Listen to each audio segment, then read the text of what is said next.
কাছে হৃদয় খুলে শিক্ষা আদায় করার সুযোগ পায়নি উন্মুক্ত মাঠে, তার আজ প্রতিশোধ দিতে চাই।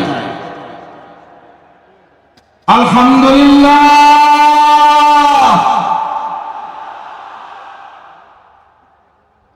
আল্লাহু আকবার। এই আলহামদুলিল্লাহ, এই আল্লাহু আকবারের টান শুনলে আমাদের এই দক্ষিণবঙ্গের শুধু নয়, শুধু বাংলাদেশের নয়, গোটা পৃথিবীর কোরআনের পাখি নামে খ্যাত এই টানের সাথে একজন মানুষের কথা কি আমাদের মনে পড়ে না পড়ে না? আল্লাহ এই মাঠে তিনি ফিরতে চেয়েছিলেন, এই মাঠে তিনি আবার কোরআনের আওয়াজ নিয়ে আসতে চেয়েছিলেন। আল্লাহ আমাদের সেই কোরআনের পাখি যেখানে যে অবস্থায় আছে, আপনি তাকে মেহেরবানি করে জান্নাতুল ফেরদাউসের মেহমান হিসেবে কবুল করুন। আল্লামা দেলোয়ার হোসেন সাঈদ রাহমাহুল্লাহকে আপনি শহীদ হিসেবে কবুল করুন। আল্লাহ এই মাঠে আমাদের দেখা হলো না, মেহেরবানি করে কাল কিয়ামতের কঠিন ময়দানে আমাদের হিসাব নিকাশ সহজ করে জান্নাতুল ফেরদাউসে আপনি আমাদেরকে একত্রিত করে দেখা সাক্ষাতের ব্যবস্থা করে দিয়ে। সম্মানিত বন্ধুগণ, মুসলিম কিরাম, আমার মা এবং বোনেরা, ভিন্ন ধর্মাবলম্বীরা বিভিন্ন জায়গা থেকে আমাদের এই আওয়াজ, আমাদের এই আলোচনা, আমাদের এই কোরআনের বাণী শুনছেন। আমরা আমাদের মা বোনদের ধন্যবাদ জানাই। অসম্ভব কষ্ট করে বিশাল এই তাফসীরুল কোরআন মাহফিলে আপনারা হাজির হয়েছে। আল্লাহ সুবহানাহু ওয়া তাআলা আমাদের মা বোনদের কবুল করুন। এই জন্য যে মা বোনদের আল্লাহ সুবহানাহু ওয়া তাআলা এত বড় মর্যাদা দিয়েছেন, আমার শ্রদ্ধেয় প্রিন্সিপাল বলতেন, মাসুদ, আমাদেরকে আল্লাহ তাআলা রাসূল করিম সাল্লাল্লাহু আলাইহি ওয়াসাল্লামের মাধ্যমে সান্ত্বনা পুরস্কার দিয়েছেন। এই পুরস্কার রাসূল করিম সাল্লাল্লাহু আলাইহি ওয়াসাল্লামের কাছে সাহাবায়ে কেরামগণ যখন জানতে চাইলেন, ইয়া রাসূলুল্লাহ, আমরা আল্লাহর পরে কার খেদমত করব, কার হক আদায় করব? রাসূল করিম সাল্লাল্লাহু আলাইহি ওয়াসাল্লাম বললেন, তোমার মা। তারপর কে? তোমার মা। তারপর কে? তোমার মা। তারপরে সান্ত্বনা পুরস্কার পেলাম আমরা, তোমার বাবা। আল্লাহ সুবহানাহু ওয়া তাআলা আমাদের এই মা বোনদেরকে ধৈর্যের সাথে, কষ্টের সাথে আজকে তাফসীরুল কোরআন মাহফিল শুনে আমাদের প্রত্যেক ঘরে ঘরে একজন করে হযরত খাদিজাতুল কুবরা রাদিয়াল্লাহু তাআলা আনহা, হযরত আয়েশা সিদ্দিকা রাদিয়াল্লাহু তাআলা আনহা দান করুন। যে কথা আমরা আমাদের এই দুনিয়ার প্রতিবেদনে শুনেছি, আমাকে একটা ভালো মা দাও। পরের লাইনটা কি?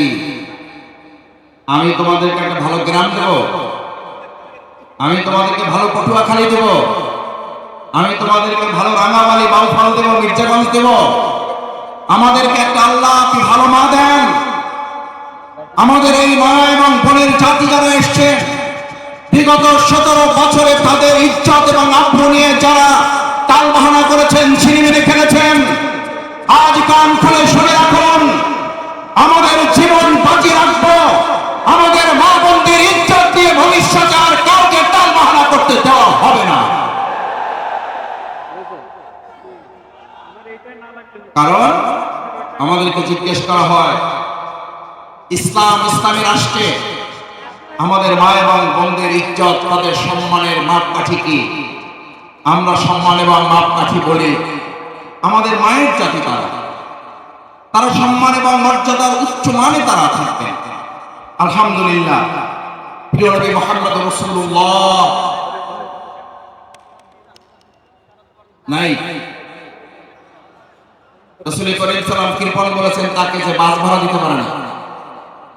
রাসূল করিম সাল্লাল্লাহু আলাইহি ওয়াসাল্লাম কৃপণ বলেছেন তাকে যে খেয়ে বিল দিতে পারে না। পৃথিবীর সেরা কৃপণ হচ্ছে সে যে রাসূল করিম সাল্লাল্লাহু আলাইহি ওয়াসাল্লামের নাম উচ্চারণ হয় কিন্তু হৃদয়ের সব শক্তি দিয়ে তার নাম উচ্চারণ করে দুরূদ পেশ করে না। একবার জোরে সোরে বলুন, রাসূল করিম। আলহামদুলিল্লাহ, কোরআনের এত বড় মাহফিল এসেছেন, আবার কবে বেঁচে থাকবো, আবার কবে আসতে পারবো আমরা জানি না। সুতরাং এই কোরআনের মাহফিলকে সংরক্ষিত করার জন্য, এটাকে সুন্দর সফল সার্থক করার জন্য আমরা কি আইন শৃঙ্খলা বাহিনীর উপরে শুধু নির্ভর করব? আমরা কি শুধু স্বেচ্ছাসেবক ভাইদের উপরে নির্ভর করব? নাকি আমরা প্রত্যেকে আল্লাহর উপরে ভরসা করে দায়িত্ব নিয়ে প্রত্যেকে স্বেচ্ছাসেবক হিসাবে 2024 সালের জুলাই আগস্টে যেমন সবচেয়ে মানুষ শয়তানদের মধ্যে বড়টাকে আমরা মোকাবেলা করে বিতাড়িত করেছি, আমাদের মাঝও শেষ ছোট নাবালক সব শয়তানগুলোকে মোকাবেলা করার জন্য আমরা জীবন বাজি রেখে প্রস্তুত থাকব।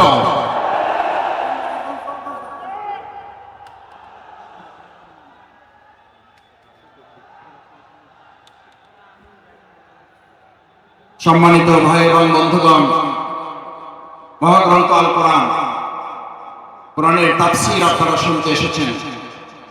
মাওলানা ডক্টর মিজানুর রহমান আজহারি হাফেজাহুল্লাহ আর অল্প সময়ের মধ্যেই আমাদের মাঝে এসে উপস্থিত হবেন ইনশাআল্লাহ। আমরা আল্লাহর শুকরিয়া আদায় করি আমাদের এই প্রিয় ময়দানে তিনি আমাদেরকে সময় দিয়ে ধন্য করেছেন। আমরা তাকে স্বাগত জানাই, অভিনন্দন জানাই। তার নানান ব্যস্ততার মধ্যে ওই পটুয়াখালীবাসীকে কোরআনের তাফসীর শুনে আমাদের অন্তরকে তিনি প্রশান্ত করবেন। আল্লাহ, এই মানুষটার উপরে বিগত 17 বছরে যারা জুলুম করেছে, এই মানুষটাকে যারা আমাদের দেশ ছাড়া করেছে, আল্লাহ আপনি তাদেরকে দেশ ছাড়া করিয়ে দেখিয়েছেন। এবার বাংলাদেশের মানুষ অপেক্ষমান আছে। আর যদি ভবিষ্যতে কোন আলেমের সাথে বেয়াদবি করা হয়, আর যদি কোন আলেমকে নিয়ে তথ্য তাচ্ছিল্য টালবাহানা করা হয়, মহাগ্রন্থ কোরআন এবং ইসলামকে নিয়ে যদি আর কেউ টানাহেঁচড়া করেন, তাহলে তার চেয়ে করুণ পরিণতির জন্য তাকেও অপেক্ষা করতে হবে। সুতরাং এই বিশাল লক্ষ লক্ষ মুসলিম জনতার তাফসীর মাহফিলে যেখানে আছেন, আপনাকে শুধু সিসি ক্যামেরা আর এই বাংলাদেশের ক্যামেরাগুলো আপনাকে ফলো করছে না, আপনাকে ফলো করা হচ্ছে আরশে আজিম থেকে। হাজার হাজার লক্ষ লক্ষ ফেরেশতা এই সুন্দর মাহফিলকে বেষ্টন করে আছেন। আপনার প্রত্যেকটি কর্মকাণ্ড আরশে আজিমের ক্যামেরায় বন্দী করা হচ্ছে। আমি আশা করব আমাদের শ্রদ্ধা প্রধান অতিথি শেষ পর্যন্ত তার বক্তব্য অত্যন্ত শান্ত সুষ্ঠুভাবে ধৈর্য ধরে, আমরা কি শুনতে সবাই রাজি আছি? ইনশাআল্লাহ, ইনশাআল্লাহ। আল্লাহ আপনি হাতগুলো কবুল মঞ্জুর করেন। সম্মানিত ভাই এবং বন্ধুগণ, আল্লাহ সুবহানাহু ওয়া তাআলা বলেন, আউযু বিল্লাহি মিনাশ শাইতানির রাজীম, বিসমিল্লাহির রহমানির রহিম, ওয়া নাযালনা আলাইকাল কিতাব ونزلنا عليك الكتاب تبيانا لكل شيء وهدى ورحمة وبشرى للمؤمنين. سبحان الله. الله سبحانه وتعالى বললেন, ওয়ানাযালনা আলাইকাল কিতাব, আমি আপনাদের কাছে, মানব জাতির কাছে, গোটা সভ্যতার কাছে মহাগ্রন্থ আল কোরআন নাযিল করেছি। এই কিতাব দিয়েছি। এই কিতাবের মাধ্যমে আমি শুধুমাত্র তোমাদেরকে নামাজ পড়ার বিধান দেই নাই। এই কিতাবের মাধ্যমে আমি তোমাদেরকে শুধুমাত্র রোজা রাখার বিধান দেইনি। এই কিতাবের মাধ্যমে আমি তোমাদেরকে শুধু যাকাতের বিধান দেইনি। তিবিয়ানান লিকুল্লি শাই, সমস্ত কিছু ছোট ছোট বিষয়গুলো আমি বর্ণনা করে একটা একটা করে পরিষ্কার করে তোমাদের সাথে তুলে ধরেছি, যাতে সংস্কারের তোমরা যতই আলোচনা করো, মূল সংস্কার কোরআনের বাইরে না ভিতরে, সংস্কার কোরআনের বাইরে না ভিতরে। সংস্কারের মূল সংস্কারক, পৃথিবীর সেরা সংস্কারক, পৃথিবীর সেরা মহা সংস্কারক আইনস্টাইন, নিউটন, রবীন্দ্রনাথ ঠাকুর, হরচন্দ্র প্রসাদ, তার নাম বলেন একবার জোরে সোরে সবাই। প্রিয় নবী মুহাম্মদুর রাসূলুল্লাহ সাল্লাল্লাহু আলাইহি ওয়াসাল্লাম কিভাবে সংস্কার করেছেন? আগে রাষ্ট্র সংস্কার নাকি আগে ব্যক্তি সংস্কার? আগে রাষ্ট্র না ব্যক্তি?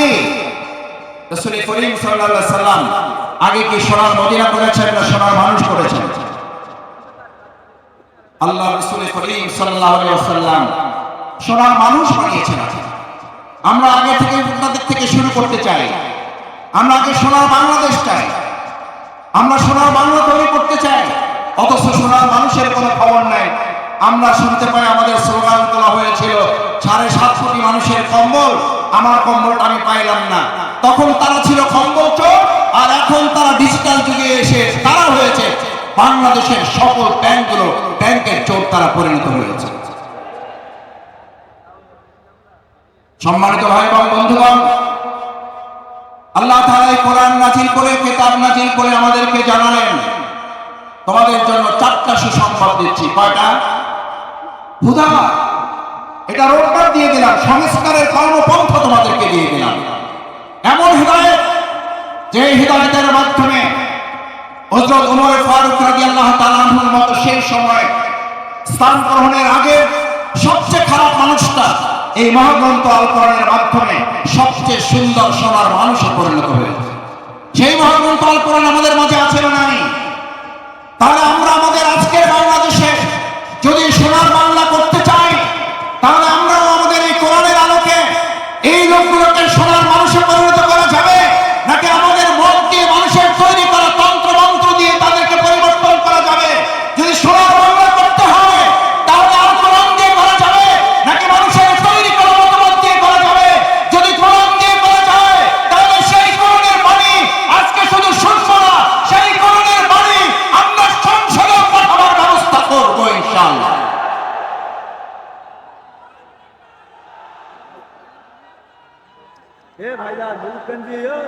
আমার সম্মানিত ভাইরা, সম্মানিত মুসল্লিয়ানে কেরাম, ভাই এবং বোনেরা, আজ আমাদের প্রিয় মাতৃভূমি বাংলাদেশের যে সুন্দর পরিবেশ আমরা পেয়েছি, এই সুন্দর পরিবেশে আমাদেরকে এই কথা বলতে হবে যে আমরা যারা এখন এই জগৎ এবং সময় পার করছি, সেখানে আমরা লক্ষ্য করছি আমাদের প্রিয় মাতৃভূমি বাংলাদেশ যারা হেদায়েতের সুন্দর রাস্তা পেয়েছে, তাদের প্রথম কথা হচ্ছে লা তাখশা ইল্লাল্লাহ, আমরা এক আল্লাহ ছাড়া আর কাউকে ভয় করি না। আল্লাহ ছাড়া এক ছাড়া আর কাউকে ভয় করে না। পার্শ্ববর্তী কোনো একটা রাষ্ট্র যদি সেই ব্যক্তিদেরকে এক আল্লাহ ছাড়া যারা ভয় করে না, সেই ব্যক্তিদেরকে যদি বলা হয় তোমাদেরকে আলু, ডাল, চাল, পেঁয়াজ, বংশন, কাঁচামরিচ বন্ধ করে তোমাদেরকে আমরা নতজানু করতে চাই, তাহলে ভালো করে কান খুলে শুনে দেখো, আমাদের এই বাংলাদেশের ইসলাম প্রিয় এবং দেশপ্রেমিকের নেতৃত্ব ফাঁসির মঞ্চে দাঁড়িয়েছে, তোমাদের কাছে মাথা নত করে নাই, হাসি মুখের জীবন দিয়েছে। আমরা জীবন দেব, 1 ইঞ্চি মাটি কারো হাতে আমরা বিক্রি করবো না।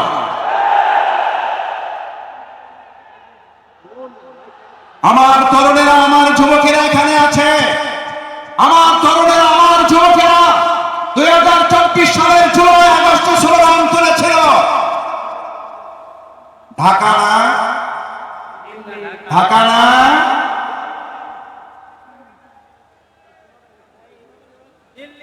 কোনটা হবে? দিল্লি না ঢাকা? দিল্লি না ঢাকা? আমাদের বাংলাদেশে এমন কোন সরকার প্রতিষ্ঠিত হতে দেওয়া হবে না যেই সরকারের কোন সিদ্ধান্ত দিল্লি থেকে হবে। আমাদের দেশের সিদ্ধান্ত বাংলাদেশের মাটি থেকেই হবে। আমার সম্মানিত ভাই এবং বন্ধুগণ, হাতের ডান পাশে যারা আছেন বসে যাবেন। আমি আবার বলছি, এটা আল কোরআনের ময়দান। এই আল কোরআনের ময়দানে প্রত্যেকে আদবের সাথে নিজ নিজ দায়িত্ব নিয়ে স্বেচ্ছাসেবকের ভূমিকা পালন করবেন, আল্লাহকে সাক্ষী রেখে। পারা যাবে ইনশাআল্লাহ? দেখি একটা তাকবীর, লিল্লাহি তাকবীর, লিল্লাহি তাকবীর, লিল্লাহি তাকবীর। আমার সম্মানিত ভাই এবং বন্ধুগণ, সেজন্য আজ আমাদের এই কলিজার টুকরা সন্তানের আর একটা স্লোগান তুলেছিল, আমাদের ছাত্র তরুণ যুবকেরা একটা সুন্দর স্লোগান করেছিল, উই ওয়ান্ট জাস্টিস। ঐতিহাসিক ইবনে খালদুন নাম শুনেছেন? সবাই জানেন ঐতিহাসিক ইবনে খালদুনের কথা। সেই ঐতিহাসিক ইবনে খালদুন সকল সভ্যতাগুলোকে পর্যালোচনা করে মিশরীয় সভ্যতার মেয়াদকাল ছিল 3000 বছর। ভালো করে খেয়াল করার জন্য বলছি, ডানে যারা ডানে আছেন, যারা বামে আছেন, বসুন, বসে পড়ুন, এটা কোরআনের ময়দান। 3000 বছরের সভ্যতা ছিল মিশরে, রোমানদের ছিল 1000 বছরের সভ্যতা, সিন্ধুদের ছিল 700 বছরের সভ্যতা। সকল সভ্যতাগুলো একে একে ধ্বংস হয়ে যাওয়ার পর ঐতিহাসিক ইবনে খালদুন বলেন, আমি এই সবগুলো সভ্যতার কাছে গিয়ে প্রশ্ন করেছিলাম, হে মিশরীয় সভ্যতা তুমি ধ্বংস হলে কেন? হে রোমান সভ্যতা তুমি ধ্বংস হলে কেন? হে সিন্ধু সভ্যতা তুমি ধ্বংস হলে কেন? হে বেবিলনীয় সভ্যতা তুমি ধ্বংস হলে কেন? ঐতিহাসিক ইবনে খালদুন বলেন, এই প্রত্যেকটি সভ্যতা ধ্বংসের পিছনে দুটি উত্তর আমি পেয়েছি ধ্বংসস্তূপের কাছ থেকে। কয়টি উত্তর? কয়টি উত্তর? দুইটি উত্তর পেয়েছিল এই ধ্বংসস্তূপের কাছ থেকে। প্রথম জবাব ছিল ইনজাস্টিস। ঐতিহাসিক ইবনে খালদুন বলেন, এন্ড দ্য নেক্সট অ্যানসার, তারপরের জবাবটা ছিল ইনজাস্টিস, অর্থাৎ ইনজাস্টিস এন্ড ইনজাস্টিস, অন্যায় বিচার এবং অন্যায় বিচারের মাধ্যমে 1000 বছরে, 700 বছরে, 3000 বছরে সভ্যতার যদি ধ্বংস হয়, তাহলে নতুন করে পৃথিবীতে আর কোনো মতবাদ দিয়ে সভ্যতা বিনির্মাণ করা যাবে না। বরং সভ্যতা বিনির্মাণের জন্য আজ নতুন করে স্লোগান উঠেছে, the foundation of all civilisation, one earth is religion, one earth is religion, one earth is religion. ইসলাম ছাড়া পৃথিবীতে ভবিষ্যতের কোন সভ্যতার নেতৃত্ব দিতে পারবে না। সব ফোর্স ইসলামের বাংলাদেশ। এই কথা আমাদের নয়, এই কথা শুধু বিশ্বাসের নয়, এই কথা শুধু ইমানদের নয়, এই কথা শুধু রাজনীতিবিদদের নয়, এই কথা শুধু আলেম ওলামাদের নয়, এই কথা শুধু পটুয়াখালীবাসীর নয়, এই কথা বিশ্ব মানবতার মুহাম্মদুর রাসূলুল্লাহ। এরকম হাত জাগিয়েছে রাসূল করিম সাল্লাল্লাহু আলাইহি ওয়াসাল্লাম, আনা সাআতু কাতাইন। এই যে আমার দুটো আঙ্গুল দেখতে পাচ্ছ, আল্লাহ রাসূল করিম সাল্লাল্লাহু আলাইহি ওয়াসাল্লাম বললেন, দুটো আঙ্গুল দেখো ভালো করে, আনা সাআতু কাতাইন, এটা আমি, এটা কিয়ামত, আমি এবং কিয়ামত, আমি এসেছি, কিয়ামত শুরু হয়েছে। এই জামানায় এই সভ্যতার সামনে ইসলাম ছাড়া আর এমন কোন আদর্শ নাই যে আদর্শ দিয়ে মানুষের মুক্তি পাওয়া সম্ভব।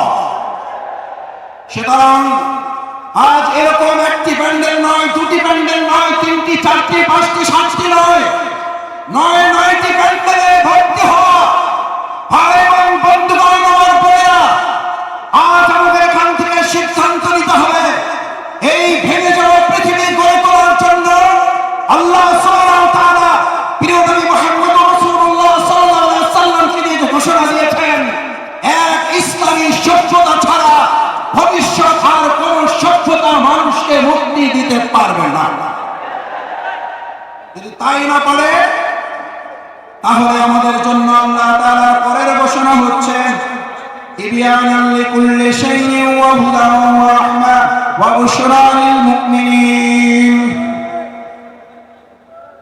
আল্লাহ রাব্বুল আলামিন কি বললেন? হুদা, তোমাদের রোডম্যাপ দিয়ে দেওয়া হলো, এবার তোমাদের জন্য রাহমা, তোমাদের জন্য আল্লাহর দয়া, তোমাদের জন্য আল্লাহর করুণা, তোমাদের জন্য আল্লাহর অনুগ্রহ। আমাদেরকে কোন দেশ কি দেবে আমরা সেই দিকে তাকাতে চাই না, আমাদেরকে কোন নেতা কি দেবে সেই দিকে তাকাতে চাই না। আমরা আল্লাহর ওই করুণা, ওই রহমত, ওই দয়া, অনুগ্রহের দিকে তাকাতে চাই, যে ইসলাম এবং সৎ দক্ষ যোগ্য নেতৃত্ব প্রতিষ্ঠিত হবে। আল্লাহ সুবহানাহু ওয়া তাআলা ঘোষণা দিচ্ছেন, আসমান এবং জমিনের বরকতের দরজা যদি খুলে যায়, পৃথিবীর কোন